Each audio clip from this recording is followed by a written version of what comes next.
का अपनी किताबों में पढ़ेंगे आचार्य विद्यासागर जी महाराज का जीवन परिचय, तो आकर के हमसे पूछेंगे कि ये कौन थे। तब मैं कहता हूँ उस समय हमारे पास बताने के लिए शब्द नहीं होंगे। हमारी जो दो आंखें हैं वो अपना जवाब दे देंगे कि आचार्य विद्यासागर कौन थे। आचार्य विद्यासागर एक ऐसे संत थे जो संत तो थे, लेकिन संत होते हुए वो साक्षात क्या थे? अरिहंत थे। आज भी है और हमेशा रहेंगे, क्योंकि आचार्य विद्यासागर एक ऐसे व्यक्तित्व थे जिनके जाने के बाद कुछ नहीं बदला। गौशाला उन्होंने खुलवाई थी तो आज भी है, प्रतिभा स्थली उन्होंने खुलवाई थी तो आज भी है। उन्हें गाय से भी मोह था, उन्हें सिर्फ एक जनमानस से मोह नहीं था, बस जैन समाज से मोह। उन्होंने गायों के लिए गौशालाएं खुलवाई, छोटी छोटी सी बच्चियों के अध्ययन करने के लिए प्रतिभा स्थली खुलवाई उन्होंने। मैं समझते यहाँ पर मंच पर बैठे हुए सभी का ध्यान आकर्षित करना चाहता हूँ कि आचार्य विद्यासागर जी महाराज ने कभी मंदिर बनाने के लिए जोर नहीं दिया, लेकिन ये कहा कि गौशालाएं बनवाओ। उन्होंने सागर में भाग्योदय हॉस्पिटल बनवाया, क्योंकि जिन परिवार के पास ज्यादा पैसे नहीं है वो जाकर के वहां पर दवाई करवा सके। एक आचार्य विद्यासागर जी महाराज एक ऐसे संत थे जिन्होंने ये नहीं कहा कि आप एक बाहर से भगवान की मूर्ति मंगाओ और मूर्ति रख दो, एक मंदिर बन जाएगा। उन्होंने ये कहा कि एक गाय को जो बाहर सड़क पर घूम रही है उस गाय को लेकर के आओ और गौशाला में रखो, ताकि उस गाय का क्या हो सके? पालन पोषण हो सके। तो ये ऐसे बहुत सारे परिवार होंगे जो सारा का सारा परिवार अभिनेता या एक्टर है। ऐसा भी कोई परिवार है जो सारा का सारा सरकारी नौकरी में है। ऐसा भी कोई परिवार होगा जो सारा का सारा परिवार पूरा का पूरा राजनेता होगा।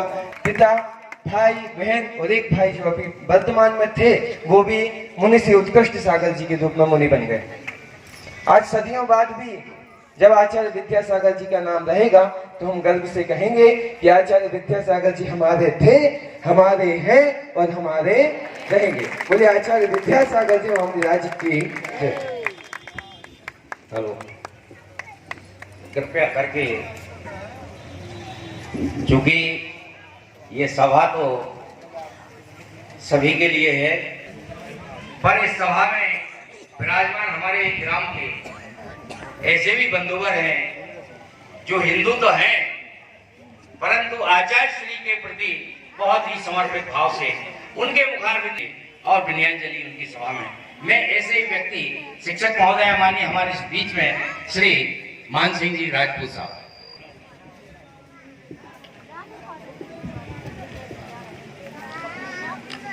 बोलिए आचार्य श्री विद्यासागर महाराज की। सर्वप्रथम आचार्य श्री के चरणों में मैं अपनी श्रद्धांजलि प्रस्तुत करता हूं, उनके चरणों में बारंबार नमन करता हूं। वैसे तो मेरी कोई औकात नहीं है कि उनके चरित्र पर थोड़ा सा भी प्रकाश डालूं, क्योंकि मैं खुद एक अवगुण की खान हूं, लेकिन आज अपने शब्दों के माध्यम से इस महापुरुष के जीवन पर प्रकाश डालने का मुझे ये अवसर प्राप्त हुआ है। वास्तव में केवल जैन धर्म के आचार्य नहीं थे। यदि उनकी शिक्षा जैन, एक बार आचार्य श्री के पास एक लड़का जाता है, जो कि मैंने एक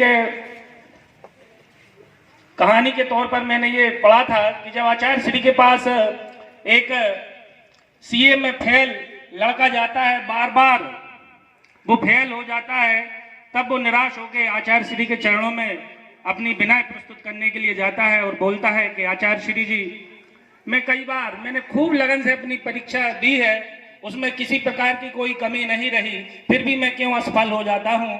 कृपया करके मेरा मार्गदर्शन करें, मुझे राय बताएं ताकि मैं इस सीए की परीक्षा में उत्तीर्ण हो जाऊं।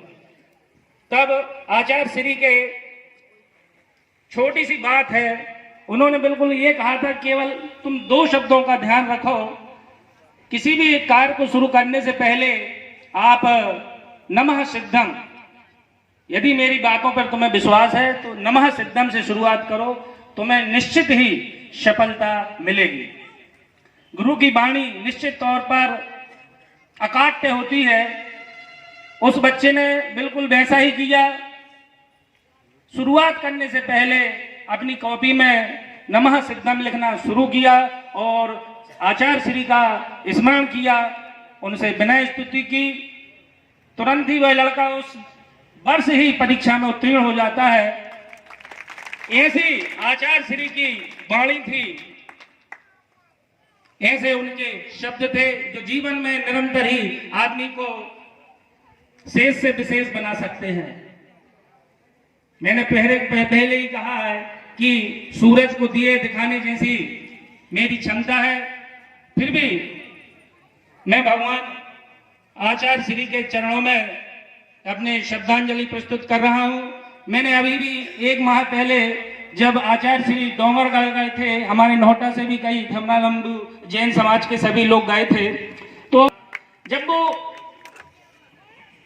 प्रवचन दे रहे थे तो बीच में लोग शांत हो गए थे, तो उन्होंने हंसते हुए अपनी मधुर मुस्कान से यही कहा था, हाओ तो बोलो।